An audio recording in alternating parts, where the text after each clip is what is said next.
Hello and welcome to the Vulgar Eclectic. Over the past couple of weeks, I've read two plays by Seneca, both in a Penguin edition, translated by E.F. Watling. The two plays I read were Thyestes and Phaedra. A quick note on pronunciation. I say Phaedra throughout most of this video, but there are many ways it seems to pronounce it. Phaedra is just kind of what I said in my head as I was reading, so that's what I used in the video. However, I know in Latin, the diphthong AE is pronounced like the beginning of the word isle in English. So I think if you were pronouncing this with a Latin pronunciation, it would be Phaedra. But I think the ancient Greek pronunciation is closer to Phaedra, although I know nothing about ancient Greek, so I'm not sure on that. But I just wanted to mention that. Thyestes, I believe, is how most people pronounce it. I wrote very short reactions after reading the plays, and I'll begin by reading those two reactions and then give a little bit of background on Seneca before just going off the cuff for a little bit. Okay, so to begin with, I read Thyestes by Seneca, a tragedy written in the 1st century AD. This is the first play by Seneca I've read, having only read his letters to Lucilius Jr. in the past. Euripides, one of my favorite writers, wrote a play with the same title some 500 years earlier. Unfortunately, that work no longer exists, but it's presumed that Seneca's Thyestes was modeled upon it. At first, the play felt much like its Greek tragedy precursors.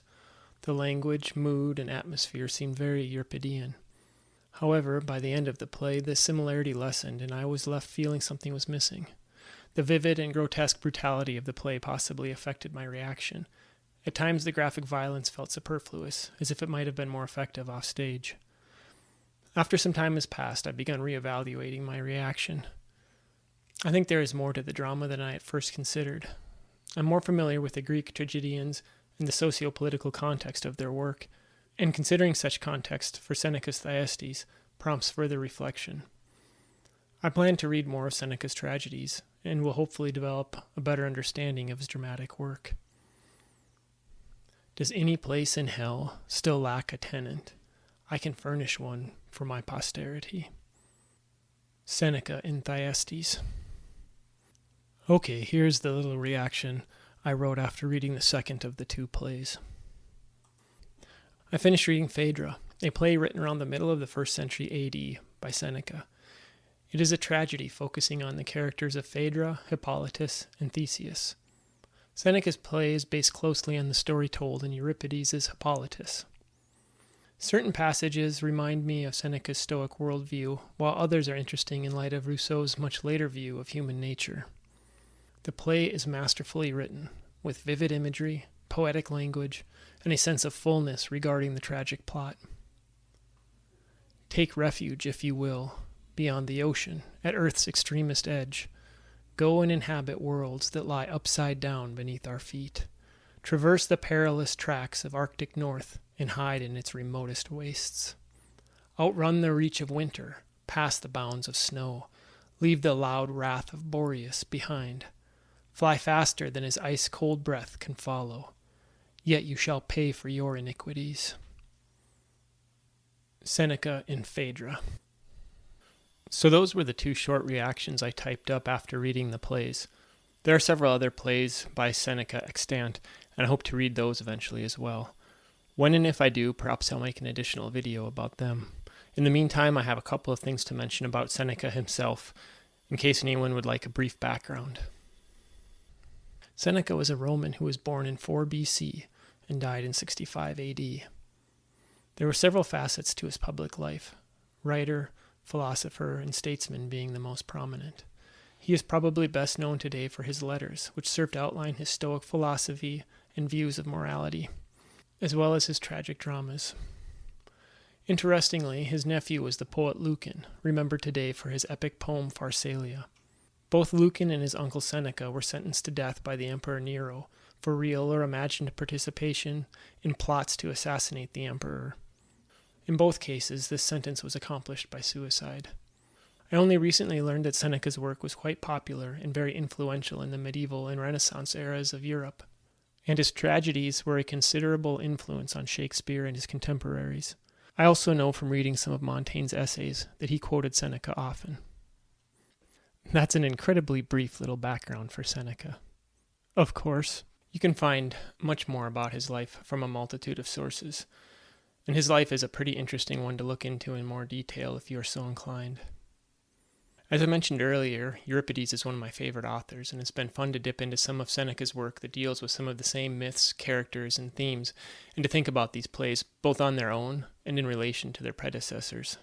This also applies to Aeschylus and Sophocles, whose plays I also love. I am pleased to say that I'm really enjoying what I've read thus far by Seneca. In the past, when I've thought of Roman writers, I've never really thought of tragedy in the theater before, or considered this era as an influence on drama in general. Previously, I've enjoyed the letters of Seneca, and this new aspect of his writing that I'm discovering is a lot of fun to be exploring. It has some of what I love about the Greek tragedians, as well as aspects unique to Seneca. The translations seem to capture some of the beauty of language and epic that I love in Euripides. I believe in the past, Seneca was criticized for perhaps over-the-top violence, and I can see that, but I think it's more evident in Thyestes than in Phaedra. And I must say, Seneca strongly illustrates the depravity an obsession with vengeance can produce. I think the themes of the destructiveness of revenge and the likelihood of tyranny when power resides autocratically are some of the most compelling features of Thyestes. Phaedra is interesting in so many ways. Hippolytus' character is one aspect that comes to mind. His purity of existence in the wild makes me think of Enkidu in the Epic of Gilgamesh. As mentioned earlier, several of the passages describing Hippolytus remind me of Jean-Jacques Rousseau and some of his ideas of the so-called state of nature, the noble savage, and his idea that man is born free, but is everywhere in chains. And all of this makes me think of John the Savage in a much more recent book, Brave New World, by Aldous Huxley. This is one of the ways in which books throughout the ages speak to each other, and I love that about reading. I thought Phaedra was a very tightly written tragedy that has a sense of completeness that I often find appealing in other tragedies. For me, reading the ancient Greek tragedies and now reading these by Seneca remind me much of my fascination with comics. I feel as if one can read bits and pieces here and there and slowly piece together a more comprehensive view of a massive and interconnected universe. In one case, it might be superheroes, and in another, it's the mythology of Greece and Rome. These stories are often retold with differences both slight and significant. The same happens in comics. Characters come and go, stories are refashioned and told again. Even the basic personalities of characters can change as new authors tell their stories. I recall a friend several years ago who told me they felt reading Greek tragedies was somehow difficult or too esoteric. This wasn't based on their own reading experience, just their perception of the Greek tragedies. But I feel quite the opposite. What are your thoughts? If you have read some of them, Greek or Roman, or even some of the later plays by Jean Racine, for example, that involve familiar characters and stories, what do you think about this? And if you haven't read them and have any desire to, I strongly encourage you to just pick one up and start reading.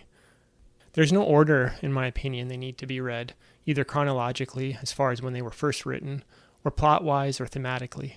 I think it's nice to just pick one up and read it, and you will slowly piece them all together in your brain. It's one of the great lures of this literature. Well, that's all I have to say for now, and I thank you for listening. Happy reading.